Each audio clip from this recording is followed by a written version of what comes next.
Hello everyone, I welcome you to school C, India's first online school. मेरा नाम है अमृत कौर पिलानिया और मैं हूं आपकी साइंस टीचर। हम स्टार्ट करेंगे क्लास 6 साइंस का chapter 4 which is sorting materials into groups. Material क्या होते हैं, मैटर क्या होता है, सब कुछ पढ़ेंगे। कैसे हम उनको अलग अलग कैटेगरीज में डिवाइड कर सकते हैं, everything we will be studying. उन कैटेगरीज की फिर कुछ प्रॉपर्टीज डिस्कस करेंगे एंड आपका चैप्टर पूरा हो जाएगा। स्टार्ट करते हैं word to word. I will be explaining you everything. Okay, objects around us. We have seen that our food and clothes have so much variety in them. Not just food and clothes, there is such a vast variety of objects everywhere. आपको पता है आपके कपड़ों में, आपके खाने में कितनी ज़्यादा वैरायटी आप डेली लाइफ में एक्सपीरियंस करते हैं। फॉर एग्जांपल, आपके कपड़ों में कलर की कितनी वैरायटी है। आपके खुद के जो कपड़े होंगे उसमें देखिए कितने कलर्स के ड्रेसेस हैं आपके पास, कितने अलग अलग टाइप्स के ड्रेसेस हैं। फॉर एग्जांपल, अगर आप बॉय हैं तो आपके पास शॉर्ट्स होंगे, आपके पास जीन्स होंगी, आपके पास पैंट्स होंगी, शर्ट्स होंगी, टी शर्ट्स होंगी, कोट्स होंगे। और अगर आप लड़की हैं तो आपके पास सूट भी हो सकता है, आपके पास स्कर्ट्स होंगे, आपके पास जीन्स होंगी, शॉर्ट्स होंगे, एटसेट्रा। सो ये वैरायटी सिर्फ कपड़ों में नहीं होती, आपके खाने में भी आपको बहुत ज़्यादा वैरायटी देखने को मिलेगी। जैसे कि नॉर्थ इंडियंस राइस नहीं मतलब व्हीट खाते हैं, साउथ इंडियंस राइस खाते हैं। इसके अलावा नॉर्थ इंडियंस में वेजिटेबल्स में कितनी सारी वेराइटीज़ हैं। तकरीबन डेली वीक के अलग अलग दिनों पे आप अलग अलग वेजिटेबल्स खा सकते हैं, इतनी वेराइटीज़ हैं। ठीक है। We see around us a chair, a bullock cart, a cycle, cooking utensils, books, clothes, toys, water, stones and many other objects. अपने आसपास देखिए, आपको ये सारी चीजें दिखेंगी। बैलगाड़ी से लेकर, गाड़ी से लेकर, कोई भी अगर आपकी किताब है, कोई पेन है, कोई टेक्नोलॉजी है, फोन, लाइट, सब कुछ कोई ना कोई मटेरियल है। मटेरियल क्या होता है, आपके आसपास आपको कुछ भी अगर दिखाई दे रहा है, सो दैट इज मैटर और मटेरियल। बहुत सारी ऐसी चीजें हैं जो आपको दिखाई नहीं देती लेकिन वो भी मैटर होता है। फॉर एग्जाम्पल, हवा, जिसे आप सिर्फ फील कर सकते हैं और अपनी बॉडी में यूज कर सकते हैं लेकिन देख नहीं सकते। ठीक है। All these objects have different shapes, colours and uses. इन सभी ऑब्जेक्ट्स के अलग अलग शेप्स हैं, कलर्स हैं, अलग अलग यूजेस हैं। Look around and identify objects that are round in shape. कौन सी राउंड चीजें हो सकती हैं? आपकी आई बॉल राउंड हो सकती है। और क्या क्या राउंड हो सकता है भैया? आपकी बॉल्स जो आप मतलब जिन बॉल से आप खेलते हैं, क्रिकेट बॉल हो गई, बास्केटबॉल हो गई, फुटबॉल हो गई, ये तो राउंड होती ही है। इसके अलावा मम्मी जिस तवे पे खाना बनाती है, रोटी बनाती है, वो भी तो गोल होता है। ग्लास का जो कवर होता है जहां से मतलब आप पानी डाल के मुंह लगा के पीते हो, वो भी गोल होता है। बोल्स बहुत सारी गोल होती हैं, थालियां गोल हो सकती हैं। ठीक है। सो ये सारी चीजें राउंड होती हैं। आवर लिस्ट में include a rubber ball, a football and a glass marble, यानी कि कंचे जो होते हैं वो। If we include objects that are nearly round, our list could also include objects like apples, oranges and earthen pitcher या फिर घड़ा। अगर हम कहें कि हाँ हमें एक ऐसी लिस्ट बनानी है जिसमें तकरीबन तकरीबन जो गोल चीजें हैं उनको भी इंक्लूड कर सकते हैं, तो ऐसी लिस्ट में क्या क्या और इंक्लूड हो सकता है? संतरा ऑलमोस्ट गोल होता है, एप्पल ऑलमोस्ट गोल होता है, गुआवाज ऑलमोस्ट गोल होते हैं, वाटरमेलन ऑलमोस्ट गोल होता है, घड़ा या फिर जो मटका होता है वो ऑलमोस्ट गोल होता है। सो ये सारी चीजें हम अपनी लिस्ट में इंक्लूड कर सकते हैं।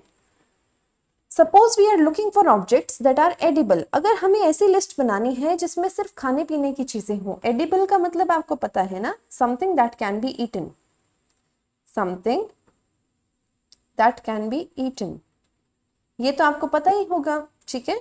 We might include all the items that we have listed in table 1.1, 1.2 and 1.3 in chapter 1. Edible चीजें आप फर्स्ट चैप्टर में पढ़ के आए हुए हैं। We might also find that some of those round shaped objects we just listed are also in this group. बहुत सारी गोल गोल चीजें जो अभी हमने दूसरी लिस्ट में डाली थी, जैसे कि ऑरेंज हो गया, एप्पल हो गया, गुआवा, वाटरमेलन एक्सेट्रा, इन सब को हम इस एडिबल वाली लिस्ट में भी इंक्लूड कर सकते हैं क्योंकि इन सारी चीजों को हम खा भी सकते हैं। Let us say we wish to make a group of objects that are made of plastic. अब एक ऐसी लिस्ट बनानी है जिसमें सारी प्लास्टिक की चीजें हमें डालनी है। सो उसमें क्या क्या आ जाएगा? बकेट्स आ सकते हैं, लंच बॉक्स जो आपके टिफिन बॉक्सेस हो सकते हैं वो आ जाएंगे, टॉयज आ जाएंगे, वाटर कंटेनर्स या फिर वाटर बॉटल्स जो होती है प्लास्टिक की जिसमें कोल्ड ड्रिंक्स वगैरह आती हैं, पाइप्स और बहुत सारी ऐसी चीजें जो अपने आसपास आप देख सकते हैं।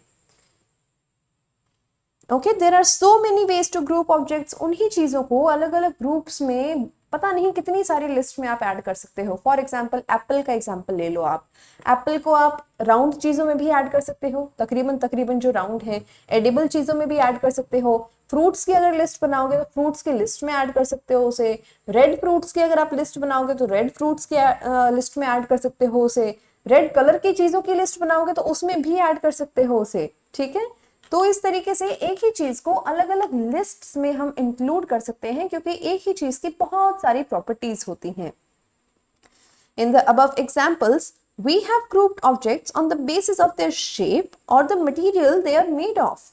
All objects around us are made of one or more materials. हमें पता है हमारे आसपास की सभी चीजें किसी ना किसी एक या दो चीजों की से मिलकर बनी हुई होती हैं। These materials may be glass, metal, plastic, wood, cotton, paper, mud या soil। ये जो मटेरियल है जिनसे हमारे आसपास की सारी चीजें बनी हुई हैं, ये मटेरियल्स क्या क्या हो सकते हैं? ग्लास हो सकते हैं, मेटल्स हो सकते हैं, प्लास्टिक्स हो सकते हैं, वुड हो सकता है, कॉटन हो सकती है, पेपर हो सकता है, मड हो सकता है, सॉइल हो सकता है, एटसेट्रा एटसेट्रा, कुछ भी हो सकता है। Can you think of more examples of material? इसके अलावा सोचिए, कोई और एग्जाम्पल देखिए। सेरामिक जो होते हैं वो भी मिट्टी की बनती हैं। और बताओ भाई और क्या एग्जाम्पल हो सकते हैं? ये आप खुद सोचना, ठीक है। एक्टिविटी 1, पहली एक्टिविटी देख लेते हैं आपके चैप्टर की। Let us collect as many objects as possible from around us. Each of us could get some everyday objects from home, and we could also collect some objects from the classroom or the outside of the school. What will we have? हमारे पास अगर हम अपने आसपास से कुछ कुछ चीजें इकट्ठा करना शुरू कर दें तो क्या क्या इकट्ठा हो सकता है? आप मुझे बताइए। आप अपने घर से, अपनी क्लास से, अपने स्कूल से या अपने स्कूल के बाहर के किसी इलाके से आते जाते हो जहां से आप, क्या क्या चीजें आप इकट्ठी कर सकते हो? चौक हो सकता है स्कूल से, pencil, notebook, rubber, duster, hammer, nail या फिर जिसको हम कील कहते हैं वो, soap, spoke of a wheel, bat, match box, salt, potato etcetera. कुछ भी आप ऐड कर सकते हो अपनी लिस्ट में। अपने आसपास आपको ये सारी चीजें बहुत इजीली मिल जाएंगी। We can also list objects that we can think of but cannot bring to the classroom. For example, wall, trees, doors, tractors and roads. इनकी भी तो लिस्ट बन सकती है ना। Separate all objects from this collection that are made from paper or wood. आप एक list बना लो उन सारी चीजों की जो आप सोच सकते हो। अब उस पूरी लिस्ट में से, जिसमें आपने क्या पता 25, 30, 40 आइटम्स डाले हों, उसमें से वो सारे ऑब्जेक्ट्स एक साइड रखो, आप एक अलग लिस्ट में रखो जो पेपर के बने हुए हैं। This way, we have divided all objects into two groups. One group has the objects that are made from paper or wood, while the other group has the objects that are not made of these materials. अब हमने एक ही list में से दो lists बना ली। एक ही list थी 40 मान लीजिए चीजों की, उसमें से हमने एक और लिस्ट बना ली जिसमें हमने सिर्फ पेपर और वुड की बनी हुई चीजों को इंक्लूड कर दिया। सो जो बाकी की चीजें बच गई उस पहली लिस्ट में, वो सारी क्या है? वो सारी वो चीजें हैं जो पेपर या वुड से नहीं बनी हुई हैं। सो हमने एक लिस्ट से दो लिस्ट्स बना ली। एक लिस्ट वो है जिसमें हमने पेपर और वुड से बनी हुई चीजें रखी हैं, और दूसरी वो है जिसमें हमने पेपर और वुड से बनी हुई चीजें नहीं रखी हैं। Similarly, we could separate the things that are used for preparing food. इसी तरह से हम ऐसी लिस्ट भी बना सकते हैं जिसमें खाना बनाने वाली सारी चीजें इंक्लूड की गई हों। फॉर एग्जाम्पल घी, तेल और जीरा, सिनेमन और कार्डमम, जितने भी मसाले हैं, इसके अलावा onion, tomatoes, vegetable etcetera. Okay, let us be a little more systematic. List all objects collected in table 4.1। कहाँ है भैया हमारी टेबल 4.1? ये रही हमारी टेबल 4.1। इसमें हमने सारे ऑब्जेक्ट्स रखने हैं जो जो हम सोच सकते हैं जिसके बारे में, लेकिन हमें ऑब्जेक्ट्स जो हैं वो उस मटेरियल के हिसाब से प्लेस करने हैं। जैसे कि अगर हम ऑब्जेक्ट में प्लेट लिख रहे हैं तो वो किस चीज की बनी हुई हो सकती है? वो स्टील की बनी हुई हो सकती है, ग्लास की बनी हुई हो सकती है, प्लास्टिक की बनी हुई हो सकती है। अगर हम पेन की बात करते हैं तो वो किस किस चीज के बने हुए हो सकते हैं? या तो वो प्लास्टिक के बने होंगे या फिर वो मेटल के बने होंगे। इस तरीके से आपने अरेंज करना है आपके विचार में आने वाली सभी चीजों को। Try to identify the materials that each one is made up of. It would be fun to make this a large table. Collecting information about as many objects as possible, it may seem difficult to find out the objects or materials out of which some of these objects are made of. In such cases discuss with your friends, teachers, parents to identify the material. मतलब कहने का ये है कि अगर आप यहाँ पर एक मटका, अगर इस लिस्ट में आप मटका लिखते हैं या फिर कहूँ कि अर्दन पॉट लिखते हैं अगर आप, तो वो पॉट किस किस चीज का बना हुआ हो सकता है। आजकल प्लास्टिक के बने पॉट्स भी आ रहे हैं, ठीक है, और मड के बने हुए पॉट्स तो होते ही हैं, मड या फिर क्ले के बने हुए। सो इस तरीके से मेटल के बने हुए पॉट्स हो सकते हैं। इस तरीके से आपने कोई भी चीज यहाँ लिखनी है और वो किस किस चीज से बनाई जा सकती है वो आपने उसके सामने लिखनी है। ये आपकी फर्स्ट एक्टिविटी हो गई। आप नोटबुक में ये 4 ही ऑप्शंस दिए हैं ना यहाँ पे, आप अपनी नोटबुक में 40 लाइंस का भी बना सकते हो ऐसा table. It is very easy and it is gonna be very very fun. Okay, activity 2 देखते हैं। एक्टिविटी 2 क्या कहती है? Table 4.2 list some common materials. अब टेबल 4.2 में आपको मटेरियल लिखना है और उस मटेरियल से आप डेली लाइफ में क्या क्या बना सकते हैं वो उसके सामने लिखना है। ओके, देखिए कैसे। ये कॉलम 1 है जिसमें हमने मटेरियल लिख लिया। आप मान लीजिए मटेरियल आपने सोचा वुड, सो वुड से हम डेली लाइफ में क्या क्या बना सकते हैं। सबसे पहले हम चेयर बना सकते हैं, टेबल, प्लो जो खेत में हल होता है ना, खेती बाड़ी के लिए यूज होता है वो, बुलेट कार्ट यानी बैलगाड़ी एंड इट्स व्हील्स। इसके अलावा वुड से पेपर बन सकता है, और वुड से क्या बन सकता है? Doors, Windows. और वुड से क्या बन सकता है भाई? आपके जो स्कूल के डेस्क होते हैं वो बन सकते हैं।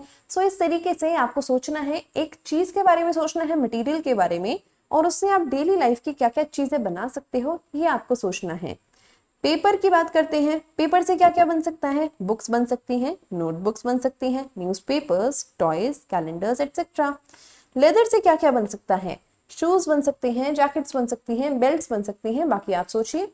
प्लास्टिक से क्या क्या बन सकता है?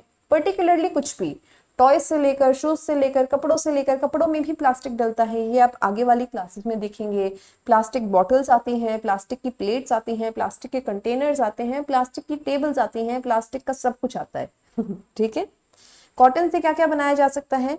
कॉटन से बेसिकली कपड़े बनाए जा सकते हैं, और भी काफी चीजें बनाई जा सकती हैं। आप सोचिए, और यहाँ पे आप एक और चीज अपनी मर्जी से ऐड कर सकते हैं, कोई भी मटेरियल, ठीक है, और फिर आप बताइए कि उस मटेरियल से आप डेली लाइफ का क्या सब्सटेंस बना सकते हैं। What do we find from these tables? First, we grouped objects in many different ways. We then found that objects around us are made of different materials. शुरू में हमने क्या किया? ऑब्जेक्ट्स को अलग अलग ग्रुप्स में डाल दिया। फिर हमें समझ में आया कि जो ऑब्जेक्ट्स हैं वो अलग अलग मटेरियल्स के बने हुए हो सकते हैं। At times, an object is made up of a single material. बहुत बार ऐसा देखने को मिलेगा आपको कि कोई भी ऑब्जेक्ट जो है वो एक सिंगल मटेरियल का बना हुआ होगा। An object could also be made up of many materials. कोई ऑब्जेक्ट बहुत सारे मटेरियल्स का भी बना हुआ हो सकता है। And then again, one material could be used for making many different objects. एक ही मटेरियल को बहुत सारे ऑब्जेक्ट्स बनाने के लिए भी यूज किया जा सकता है। ये हम एक्टिविटी के थ्रू भी देख चुके हैं। What decides which material should be used for making any given objects? अब डिसीजन कैसे होगा कि किसी भी चीज को कौन से मटेरियल से बनाया जाना चाहिए? It seems that we need to know more about different materials. ये समझने के लिए हमें इन different materials की अलग अलग प्रॉपर्टीज को पढ़ना होगा कि भाई अगर मैंने कहा कि मैं प्लास्टिक को इतनी सारी चीजों के लिए यूज कर सकती हूँ, तो मैं प्लास्टिक को इतनी सारी चीजों के लिए यूज क्यों कर सकती हूँ? Why? What is the reason behind it? ये सारी बातें हम अगली क्लास में पढ़ेंगे। I hope this class must have been very interesting for you. This class was presented to you by Schoolzy, India's first online school. मेरा नाम है अमृत कौर पिलानिया। हम मिलेंगे नेक्स्ट क्लास में। तब तक के लिए आप पढ़ते रहिए, अपना ध्यान रखिए, अपनी फैमिलीज का ध्यान रखिए, and thank you. Bye bye.